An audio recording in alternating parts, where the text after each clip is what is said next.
What is accounting? നമ്മൾ commerce students +1 മുതലേ പഠിച്ചു വരുന്ന ഒരു ഇക്വേഷൻ ഉണ്ട് അക്കൗണ്ടിങ്ങിന്.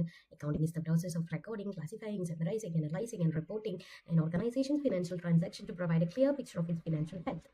ഡെഫിനേഷനൊക്കെ അവിടെ നിൽക്കട്ടെ, നമുക്കിതിൻ്റെ മീനിങ് എന്താണെന്ന് ആദ്യം നോക്കാം.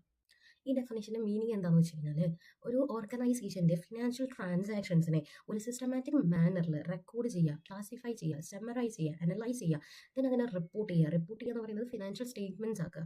എന്നിട്ട് നമുക്കത് ഇൻറ്റൻറ്റഡ് യൂസേഴ്സിന് പ്രൊവൈഡ് ചെയ്യുക ഡിസിഷൻ മേക്കിങ്ങിന് വേണ്ടിയിട്ട്. ഇപ്പോൾ ഇൻവെസ്റ്റേഴ്സ് ആണെങ്കിൽ അവർക്ക് ഇൻവെസ്റ്റ് ചെയ്യണോ വേണ്ടിയോ, ലോൺ എടുക്കുന്നവരാണെങ്കിൽ ഇപ്പോൾ ബാങ്ക്സിന് ലോൺ കൊടുക്കണോ, ഈ കമ്പനിയുടെ ഹെൽത്ത് എങ്ങനെയാണെന്നൊക്കെ നോക്കിയിട്ട് ലോൺ കൊടുക്കണോ വേണ്ടിയോ, അങ്ങനത്തെ തീരുമാനിക്കുന്ന ഫിനാൻഷ്യൽ സ്റ്റേറ്റ്മെന്റ്സ് പ്രിപ്പയർ ചെയ്യുക. അതൊക്കെയാണ് അക്കൗണ്ടിങ് കൊണ്ട് ഉദ്ദേശിക്കുന്നത്. അപ്പോൾ അക്കൗണ്ടിങ് എന്ന് പറഞ്ഞു കഴിഞ്ഞാൽ എന്താണ്? ഒരു ഓർഗനൈസേഷൻ്റെ ഫിനാൻഷ്യൽ ട്രാൻസാക്ഷൻസിനെ റെക്കോർഡ് ചെയ്യുക. അതാണ് എന്ത്? ആ റെക്കോർഡ് ചെയ്യുന്ന പ്രോസസ്സ്, അല്ലെങ്കിൽ അത് സമ്മറൈസ് ചെയ്യുന്ന പ്രോസസ്സ്. ഈ പ്രോസസ്സിനെയാണ് എന്ത് പറയുന്നത്? അക്കൗണ്ടിങ് എന്ന് പറയുന്നത്.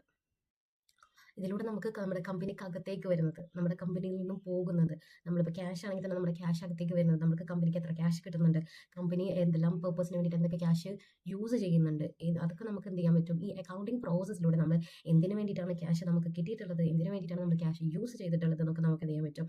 ഈ ഒരു സിസ്റ്റമാറ്റിക് പ്രോസസ്സിലൂടെ നമുക്ക് അറിയാൻ പറ്റും.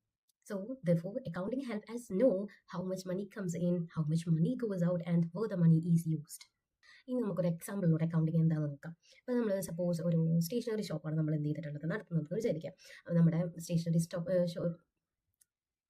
ഷോപ്പ് എന്ന് പറയുമ്പോൾ നമുക്ക് എന്തിട്ടുണ്ടായിരിക്കും? നമ്മൾ ആരെയോ കയ്യിൽ നിന്ന് ഗുഡ്സ് പർച്ചേസ് ചെയ്തിട്ടുണ്ടായിരിക്കും, അത് സെല്ല് ചെയ്യലായിരിക്കും നമ്മുടെ പണി എന്ന് പറയുന്നത്. സോ നമ്മൾ എന്ത് ചെയ്യാം? നമ്മൾ ഗുഡ്സ് പർച്ചേസ് ചെയ്തു, പെന്നും ബുക്കാണ് നമ്മുടെ ഗുഡ്സ് എന്ന് വിചാരിക്കാം. അപ്പോൾ നമ്മൾ എന്ത് ചെയ്തു? ഒരു 5000 റുപ്പീസിന് നമ്മൾ ഗുഡ്സ് പർച്ചേസ് ചെയ്തു. മേ ബി ഒരു റീറ്റെയിലർ എടുത്തുന്നോ ഒരു ഹോൾസെയിലർ എടുത്തുന്നോ നമ്മളത് പർച്ചേസ് ചെയ്തിട്ടുണ്ടായിരിക്കും. ആ പർച്ചേസ് ചെയ്യാൻ നമുക്കൊരു കോസ്റ്റ് വന്നിട്ടുണ്ടായിരിക്കും. ഇനി ആ പർച്ചേസ് ചെയ്തിട്ടുള്ള ഗുഡ്സ് സെല്ല് ചെയ്ത് കിട്ടുന്നതായിരിക്കും എന്ത്? നമ്മുടെ ഇൻകം എന്ന് പറയുന്നത്. ആ കിട്ടുന്ന ഇൻകത്തെ നമുക്ക് ഫുള്ളായിട്ട് നമ്മുടെ ഇൻകം എന്ന് പറയാൻ പറ്റില്ല, കാരണം നമുക്ക് അതിനൊരു കോസ്റ്റ് ഇൻകർ ചെയ്തിട്ടുണ്ട്. സോ നമുക്ക് കിട്ടിയ ഇൻകത്തിൽ നിന്നും ആ കോസ്റ്റ്, നമുക്ക് എത്രയാണ് കോസ്റ്റ് വന്നിട്ടുള്ളത്, ആ കോസ്റ്റിൻ്റെ ഡിഡക്ട് ചെയ്ത് കിട്ടുന്ന ബാക്കിയുള്ള എമൗണ്ട് ആണ് നമ്മുടെ പ്രോഫിറ്റ് എന്ന് പറയുന്നത്. ഇത്രയുള്ള അക്കൗണ്ടിങ്. ഇപ്പോൾ ഈ ഒരു എക്സാമ്പിളിൽ നമുക്ക് ഇൻകർ ചെയ്തിട്ടുള്ള എക്സ്പെൻസ് എന്ന് പറയുന്നത് 5000 ആണ്, നമുക്കത് സോൾഡ് ചെയ്ത് കിട്ടിയിട്ടുള്ള ഇൻകം എന്ന് പറയുന്നത് 8000 ആണ്.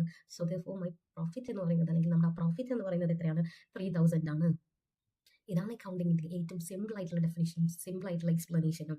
ഇനി വരും വീഡിയോസിലൂടെ നമുക്ക് ഇതിനേക്കാൾ കൂടുതലധികം പഠിക്കാനുണ്ട്. Accounting terms, accounting basics, assets, liabilities, equities, ഇതൊക്കെ നമുക്ക് ഡീറ്റെയിൽ ആയിട്ട് പഠിക്കാൻ. Do follow and subscribe my channel. Thank you.